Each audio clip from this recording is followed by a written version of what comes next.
Hello, welcome to the Everything is Black and White podcast live on Chronicle NFC, Facebook, YouTube, and Twitter. As you can see, I'm joined by Chief Sports Writer Lee Ryder. And the season may be over, but it's been a busy few weeks for Lee. He's been covering the warm-up games for England ahead of the Euros, and we'll get onto the Euros at the end of the show to get Lee's analysis on what he watched and his prediction on what's to come. But with Newcastle, Lee, there's still plenty to talk about as well.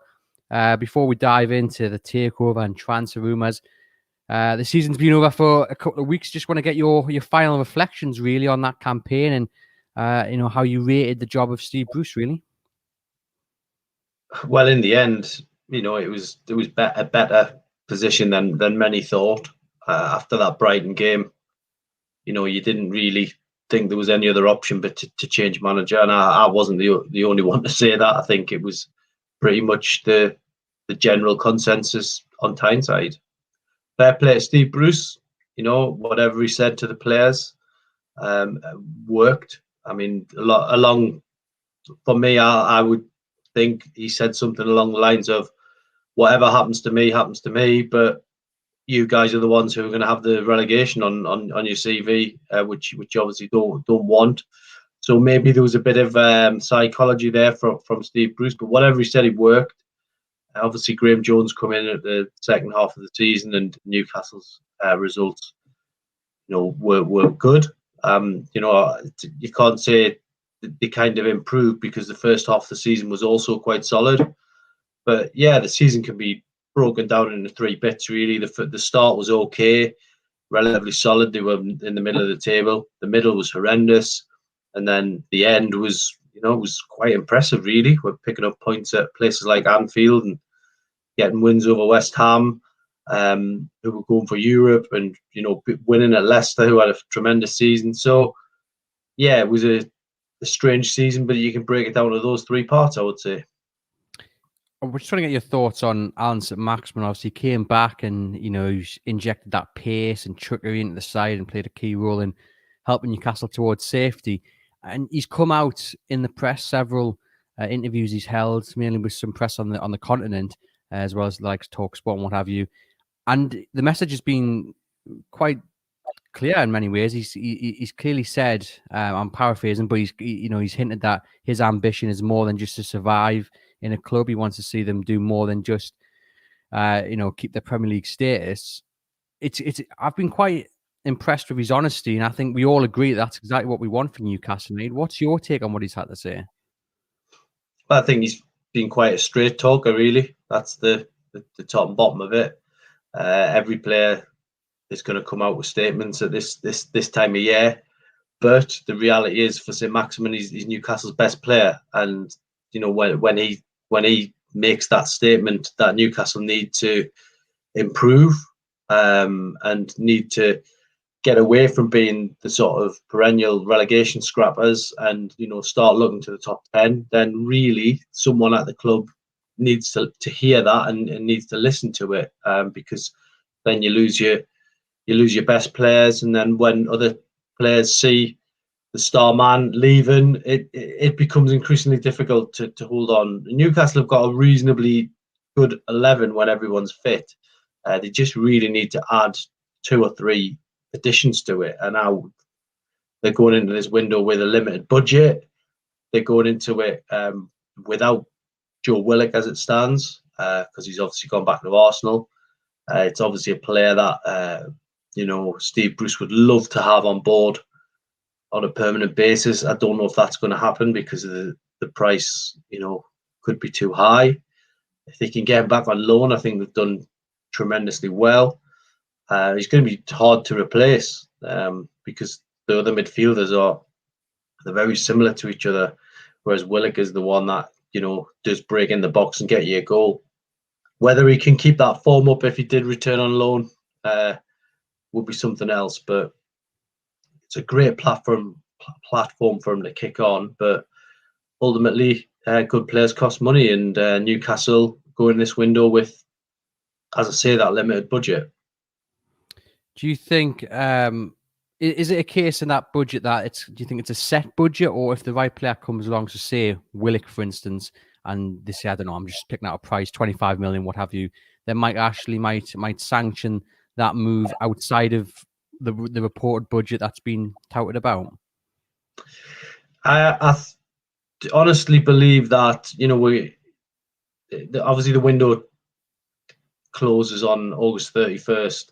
Everybody at Newcastle United will know where they stand by possibly mid-August if the arbitration is decided by then.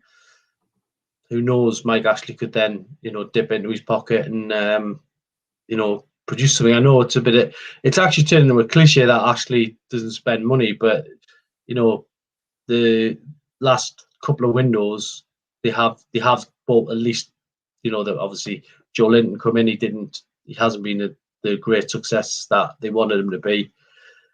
But they spent 40 million on him. They spent money on St. Maximin, 16 or 17 million on him. And then obviously last summer they bought Wilson and they bought Jamal Lewis. So they have spent some money. It's not quite. You'd be being disingenuous if you said Newcastle don't spend any money at all. And then obviously at the moment the takeover talks flying around and everyone's saying, "Oh, it's because of season ticket sales." Well, it's not really. It's because there's 2 court cases coming up very quickly. So, we are we're in that kind of period really in June where it's silly season and there's lots of transfer talk and clubs aren't quite ready to strike yet. I think once one big deal gets made, it'll have a knock-on effect around football, perhaps not at Newcastle, and then people will know exactly where they stand. But from what I'm told, it's only really the top 6, ironically, who've got money to spend, haven't been fined big bucks yesterday. Just final question on Willock. Would you, if you're Steve Bruce, Lee Charnley, would you just hold out to as late as possible in the hope that a deal is doable, whether it be on loan or permanent transfer?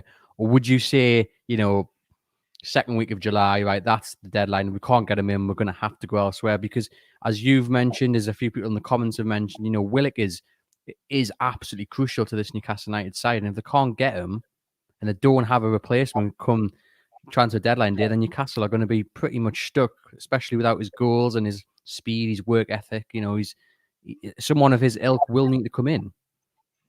Well, you would like to think so, but that is the sort of deal where you think other clubs are going to be keen, and if someone comes in with a 35 million bid, then he ain't going to come to Newcastle. So this is where you need your club operating properly. And at the minute, we're kind of just sitting and waiting to see what happens with the takeover, and that could damage Newcastle in the short term because other teams could jump ahead of them in the queue for certain players. But yeah, I would be very interested to see what the philosophy is from within at the moment. And you wrote earlier this week that Steve Bruce has been given the green light. So do you think? There must be plans in place, and he must have some targets in mind that he wants to move on. Yeah, I think that they've obviously looked at certain players throughout the second half of last season. Steve Nixon was in and around Premier League grounds and grounds in Europe, so they've obviously got an idea who they would like to bring in. It's how far they can stretch those resources, and you just don't know what's going to happen because if they do get a sensational bid for St. Maximin, then that could it could change a lot as we know, but hopefully that doesn't happen. And if Newcastle have made 2 or 3 signings by the end of August and they've held on to St. Maximin, then you would think that that's been probably one of the better windows given the circumstances. Just read a few of the names that have been linked. We've got Christopher Asia from Celtic, the central defender. We've had Jethro Willems. He's made no secret that he would like to come back. And Josh King as well. They're probably the 3 most realistic names that have been thrown into the mix. What's your take on those 3? Yeah, well, with Asia, I think he his agent is touting him with a lot of clubs, so he's obviously trying to maximise the summer window to see what he can get. With Josh King, I mean, it's a player Newcastle have looked at before.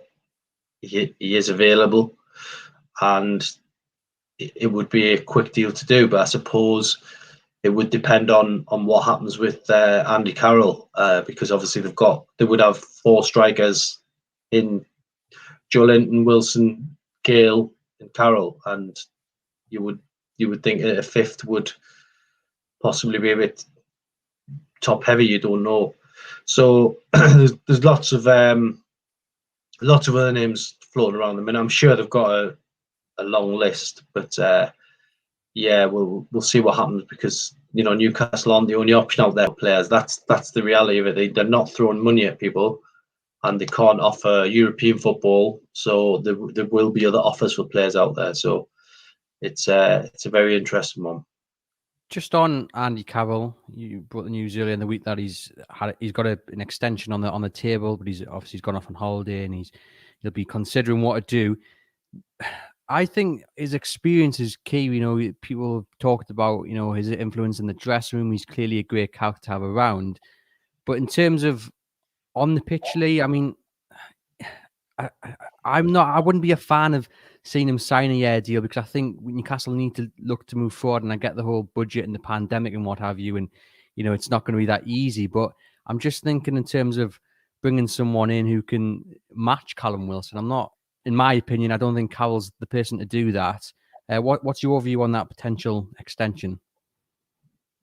I mean, for me, it would be a deal I would do, because I get what you're saying, someone who can match Callum Wilson, but Callum Wilson wasn't always fit last season. He had injury problems himself.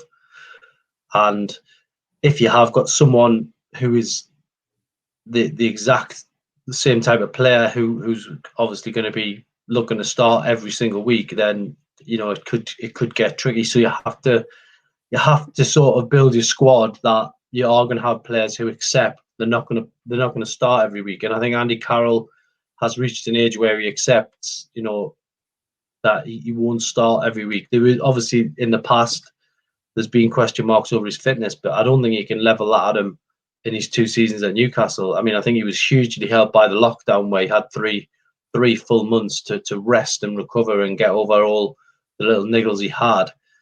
But I think last season he was available for 35 out of 38 squads. And if you've got him available, then I definitely think you give him a chance. I mean, I've seen a lot of people since that story sort of come out, was basically they're throwing the fact, you only got 1 goal last season. Well, yeah, I get that, but I don't think he's a player that is going to be judged on goals, because he's certainly someone you can, in certain games, you can throw him on for the last 20 minutes and he's going to give you more than an aerial threat at one end. He's going to be probably your best defensive player when things are flying in the box. He's going to give you about 4 or 5 clearances in that time. So I think because he's so unique and because he knows the club and he is a good dressing room influencer, I think he's worth keeping for the money that we're talking about per week. It's a far cry from his heyday, but at the end of the day, this is Andy Carroll now going into those final year or 2 of his career, and it'd be good for him if he can finish it at Newcastle. And let's be honest, last season was tough for everyone. No crowds. He did get a goal. I'm sure he would rise to the occasion if full house in front of Newcastle fans. And he's the type of player that could come off the bench and make an impact. Let us know in the comments, guys, if you would like to see Carroll stop an extra year. And just quickly, Lee, on Dwight Gale, he's expected to sign some sort of new deal as well. Again, it's been offered. He hasn't, or there's been no confirmation at least of it. Do you think he will sign, and what does the future hold for him? Because again, he's another one that hasn't really featured all that much, and yet, he has got that pedigree. But it's whether he is going to be happy sitting on the bench, I guess. Trying to oust Callum Wilson from the first team. Yeah, and he didn't get too many opportunities towards the end of last season. I mean, there was a couple of games where he come in and he was probably a little bit lacking sharpness, and he missed a couple of chances. So that was tough for him. But yeah, there's a contract there, I think, if he wants to sign it. So, I mean, the alternative with both. I mean, you mentioned Carroll, you mentioned Dwight Gale. If they don't stay, you're talking about 30 or 40 million to sign two other strikers. That's 30 or 40 million that, I'm told Newcastle don't have that. They haven't got it because they've got a limited budget. So it's all right saying don't give them the deals, but then what is the alternative? Because they haven't got anyone coming through the ranks who can walk into the first team at the moment. Obviously, you've got Elliot Anderson, who's been in and around it, but he's not a natural striker, and he probably needs to go out on loan. Let's be totally honest. So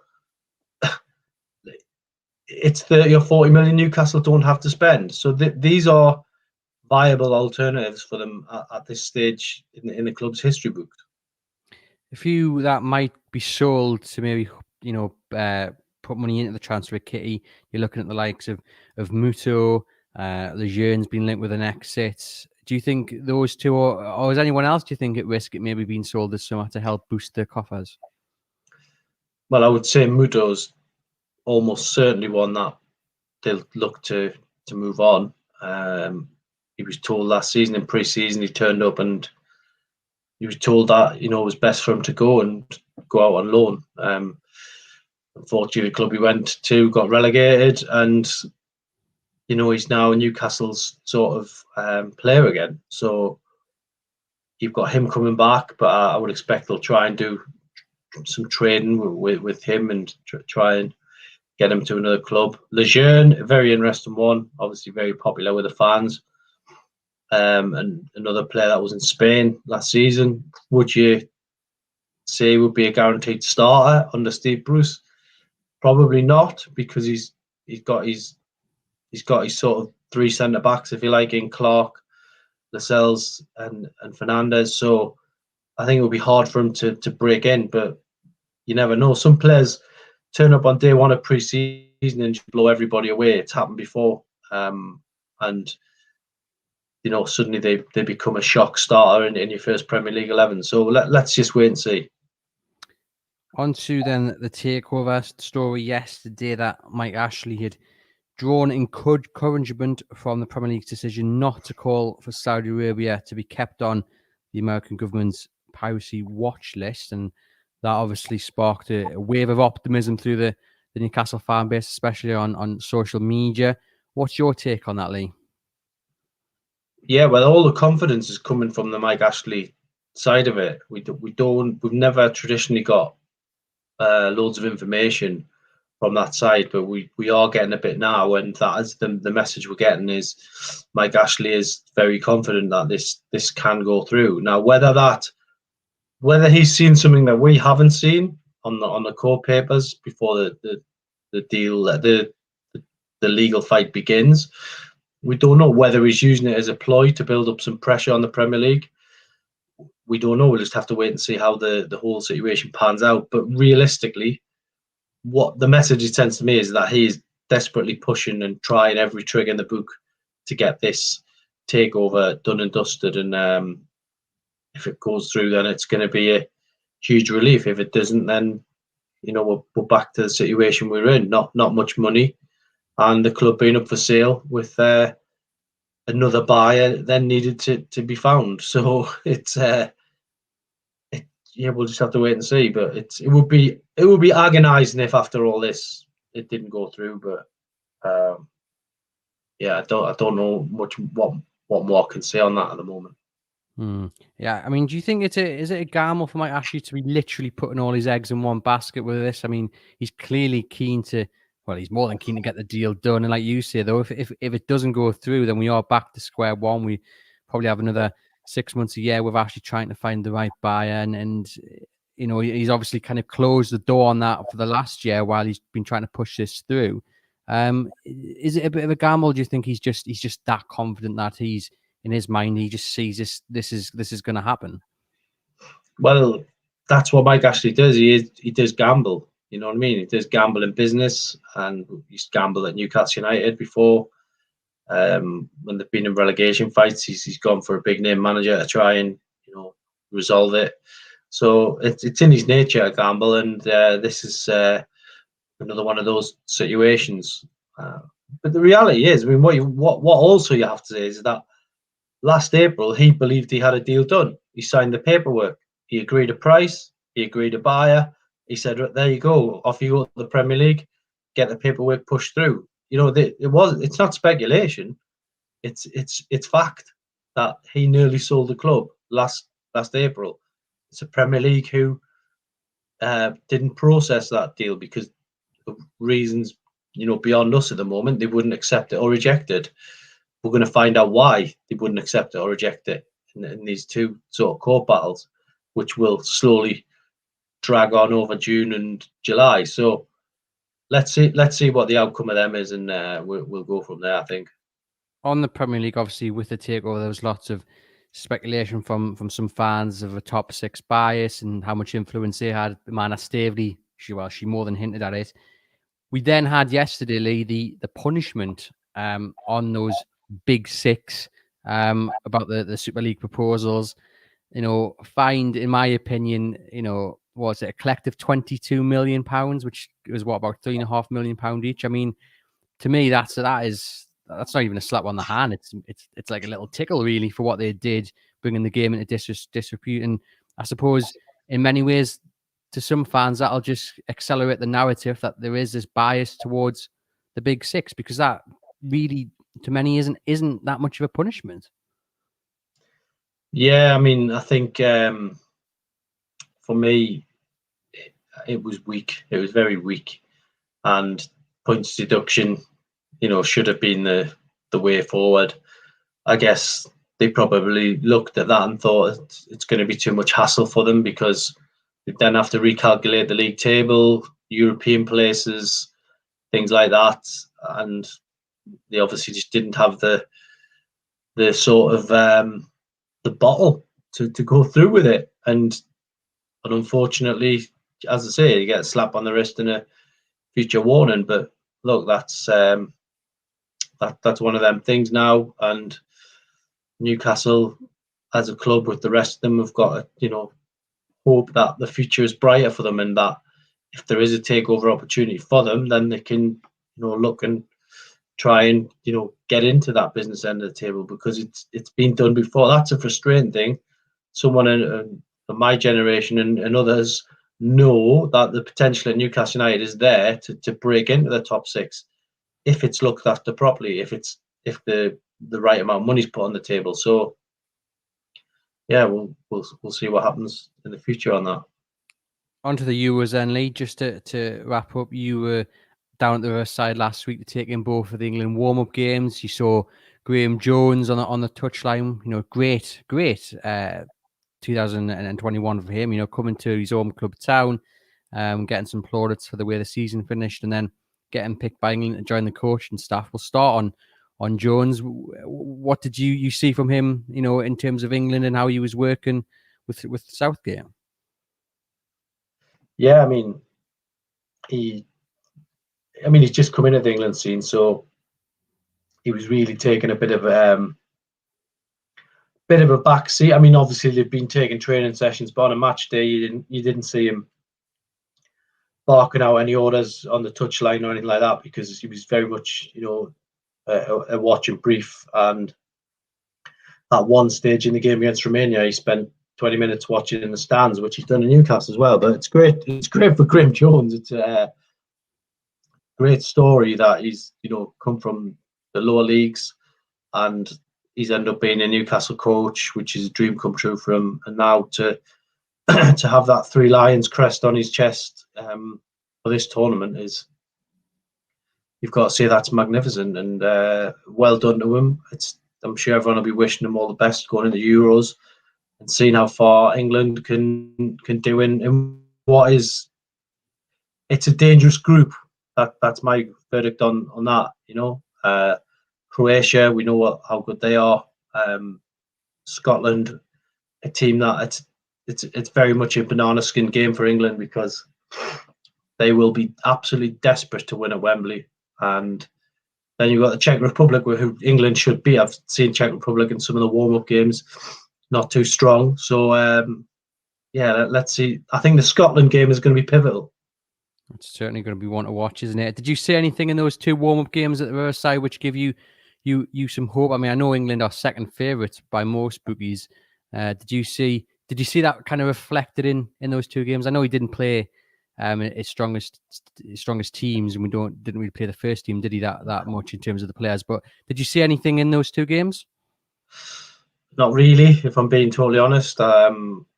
If I was hanging my hat on anything, it wouldn't be from them 2 games. I think, the second game was very much a scratch side, and I mean, for me, the big talking point was that James Ward-Prowse wasn't included in the squad. I thought he was exceptional in that Romania game. He was the highlight for me, and I don't know who's going to be able to deliver a ball in the box quite like him from a set piece. I know they've got some good players, but he was certainly a player I would have taken. I was surprised that Ben White was the one who got the nod in the end, but at the end of the day, it's England. We'll see what happens. They may build up some momentum in the tournament. That Croatia game is going to be very interesting. I can see that being a draw. Then it'll boil down that Scotland game, whether there's a shock or not, and then we'll see what happens. I mean, if England did end up finishing 3rd in the group, I think the last 16 game would be at Hampden Park, which would be very interesting. Which could be against someone like Spain. So, I know they've had problems with COVID, so it's exciting. I'm like any fan at the moment. I'm looking through all the preview guides and watching all the preview shows, and I mean, obviously I hope England do well, but we'll see. And just to finish off then, Leon, coming up on the website, Chronicle Live, 10 a.m, you've got a nice little chat with Rule Fox. Just tell our listeners and our viewers what he's up to these days and what he was like to have a chat with. Yeah, I mean, it's a nice sort of lengthy piece. It's actually ended up being a 2-part article. First half's going out this morning. Rule Fox, for me, was a player that I really enjoyed watching when he was at Newcastle. He was only here 2 years, but he understood the area, and he forged a great relationship with people like Andy Cole, Peter Beardsley, Rob Lee.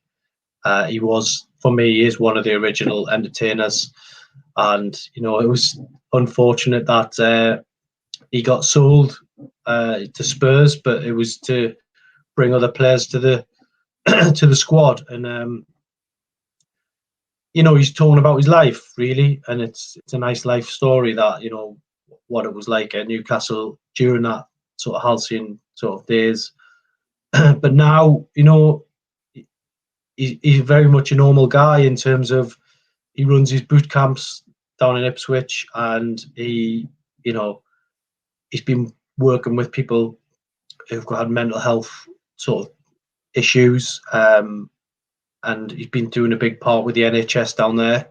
So it's great that he's found that. But he just talks generally about the mental health side of it. Footballers, when they leave the game, there's a big void, and it's one that has to be filled. And he's certainly making very good use of his time down there, and I think he's going to be a guest at the game for Norwich v Newcastle when that fixture gets announced. So I'm sure people will enjoy the piece. Brilliant stuff. Like we say, guys, you can head over to Chronicle Live to see part 1 of that at 10 a.m. this morning, which is Thursday.